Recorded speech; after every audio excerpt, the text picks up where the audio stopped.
Hello and welcome to the Mindful Men podcast, a show inspiring men to be mindful about their lives.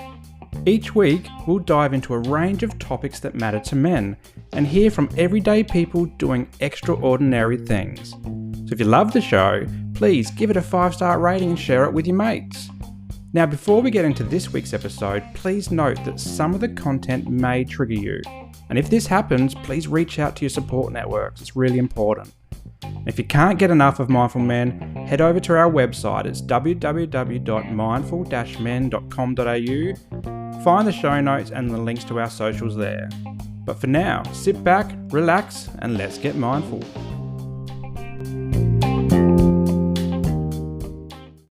G'day guys, and welcome to another episode of the Mindful Men podcast.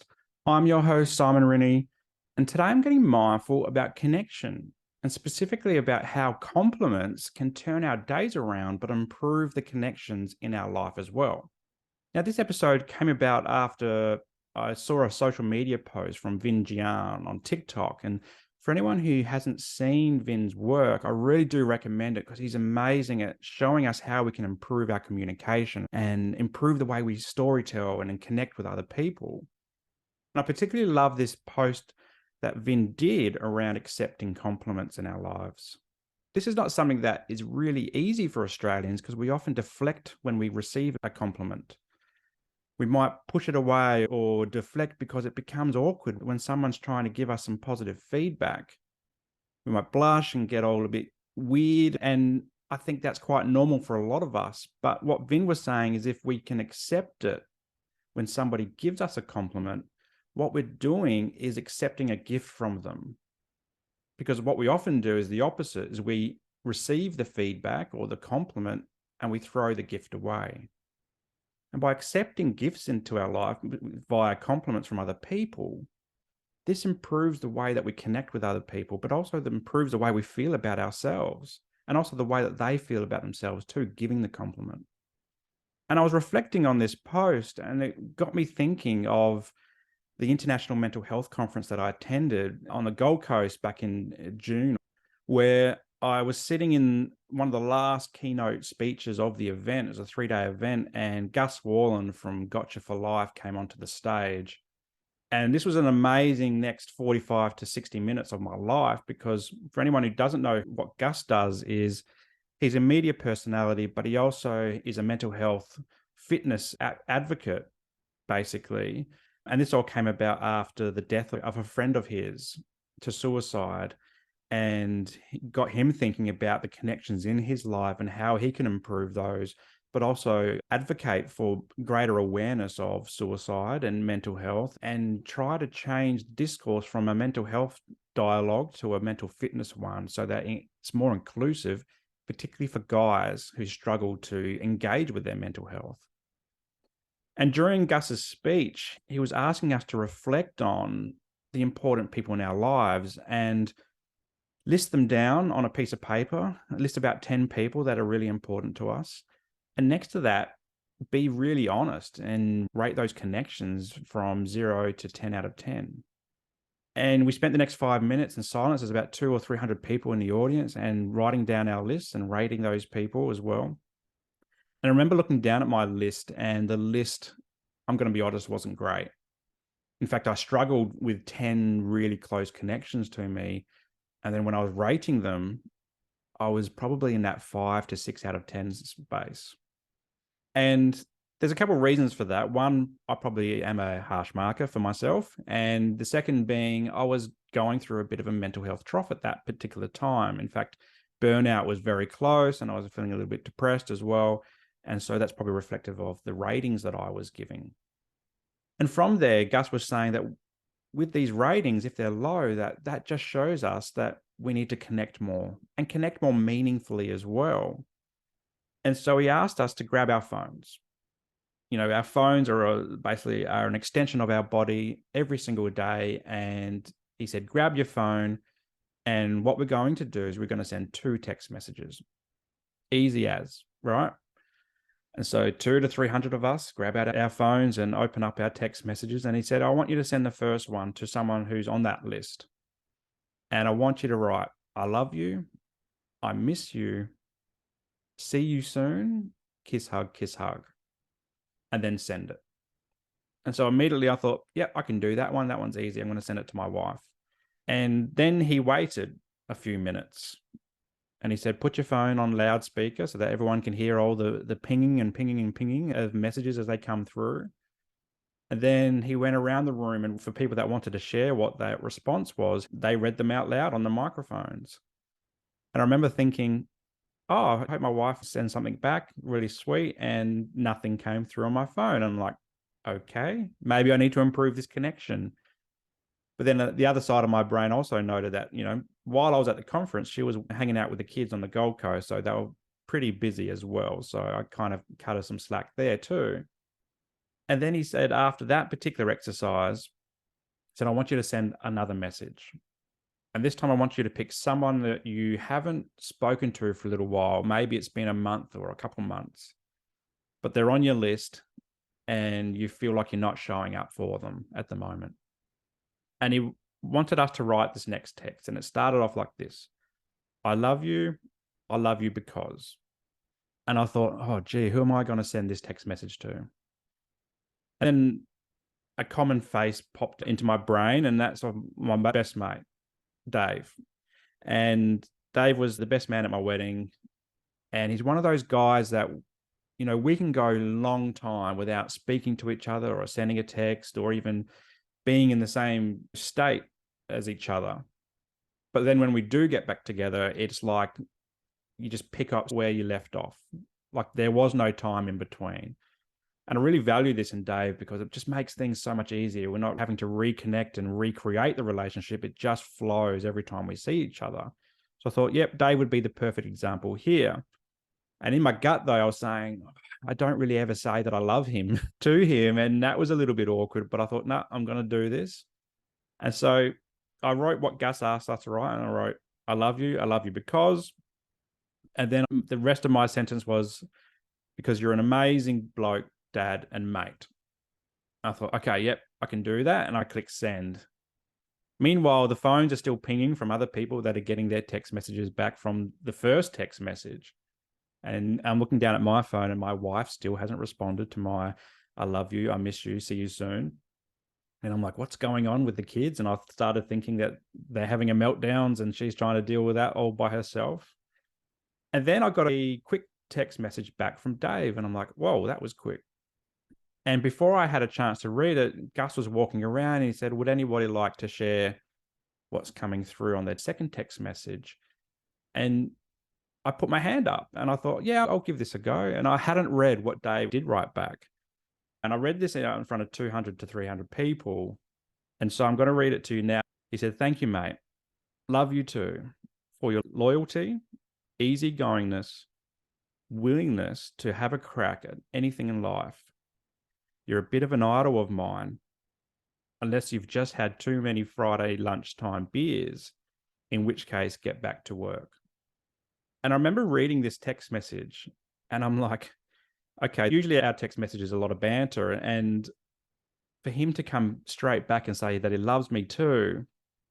But then I broke down almost in the conference where he says that you're a bit of an idol of mine.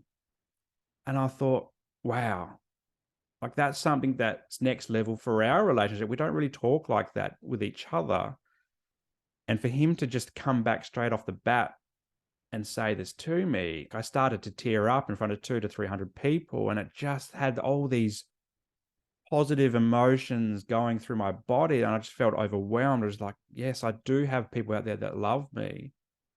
And I think this was a perfect moment reflecting on it, and particularly on Vin's TikTok, is to give the feedback to Dave of why I thought he was an amazing person and why I loved him, but then to also accept that gift back from him in terms of, how he saw me was just a fantastic thing to have happened in that day. And what that did was it put a lot of things in context for me, and particularly how important connections are in our life, and how that when we receive this type of positive feedback or compliment and we don't push it away like what Vin's saying, it can feel so good. It can turn our days around, because I was pretty depressed at that stage. I was burnt out. I was stressed to the max.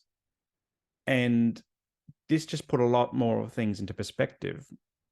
And then about 5 minutes later, my wife finally texts back with a love heart on her text message. So I'm like, okay, good. I've got 2 positive feedback responses from my text messages. And so there was so much power in this particular situation from these text messages that I'm actually going to ask you out there, all your listeners out there, people tuning in on Spotify or even on YouTube or TikTok, is to send these same 2 messages. So I want you to grab your phone and find someone in there that you do love, and maybe you haven't told them lately. Maybe it's your partner, maybe it's your kids, maybe it's a mate, and just say, look, I love you, I miss you, see you soon.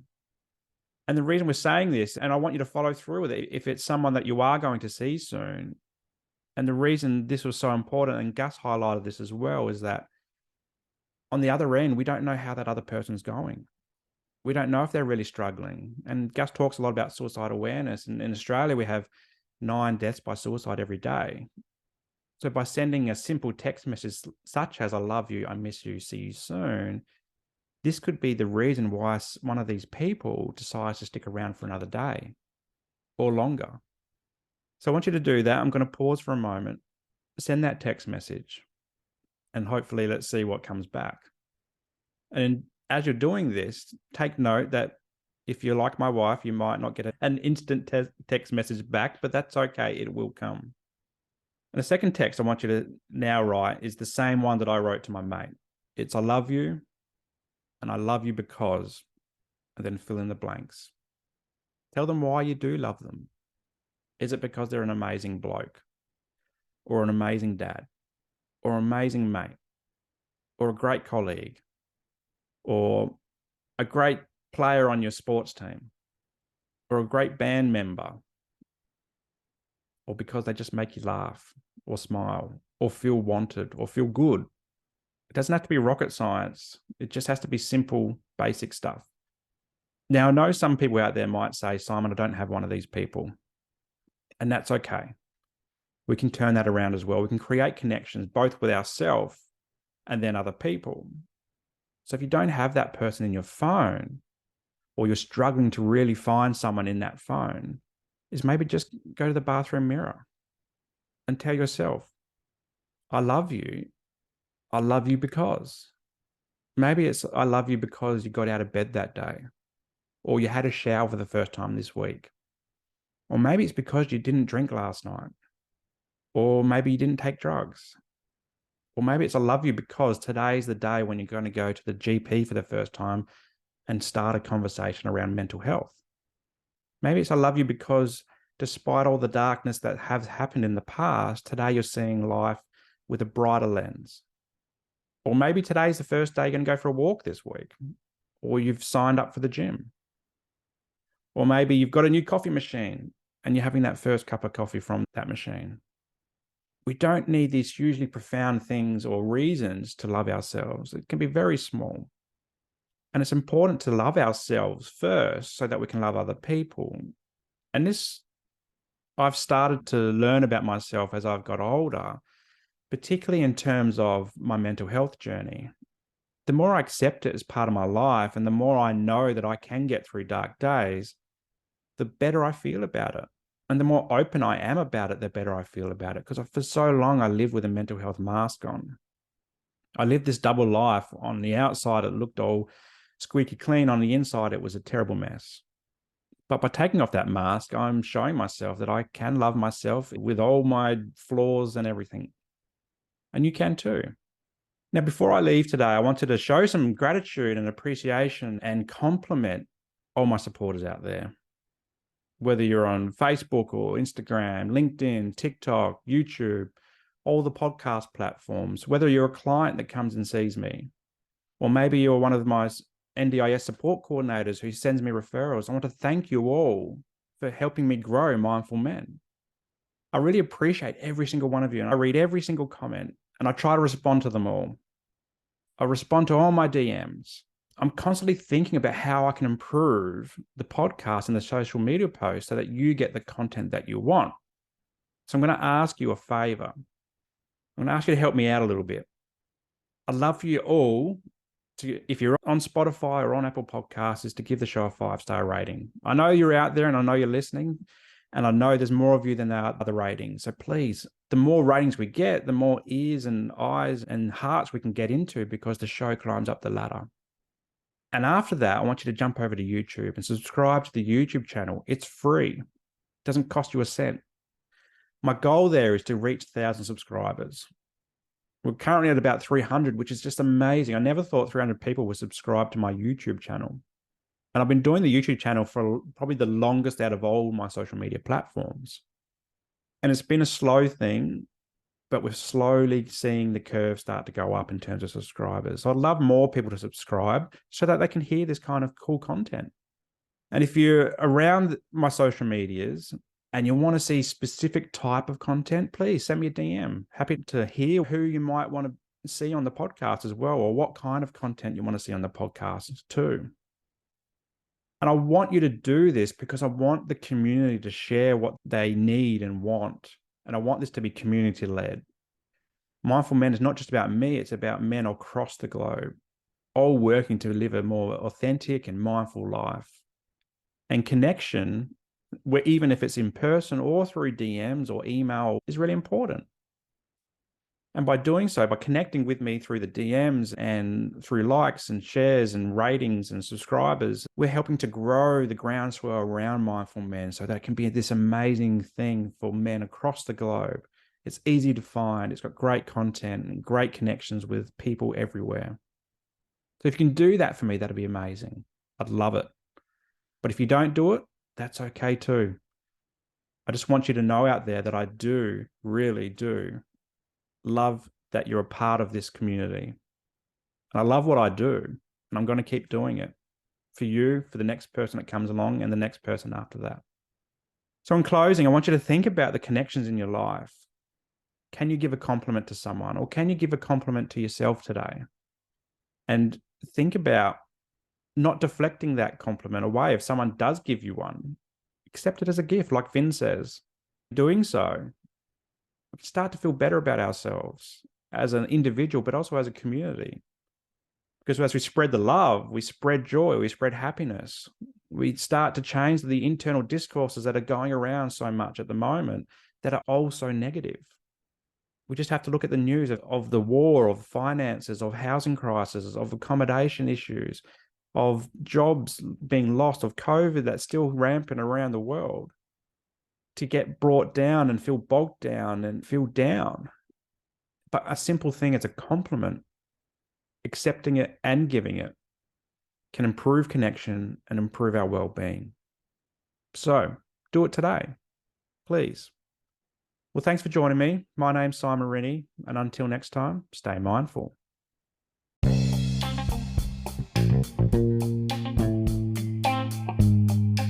Well, that's a wrap for today's episode, and I hope you got some value from it. If anything triggered your mental health today, please reach out to your support networks. Also, if you loved what you heard, be sure to subscribe to the show and share it with your mates. For more from Mindful Men, you can check us out on Instagram and YouTube, and I'll throw the links to these pages in the show notes below. But until next time, stay mindful.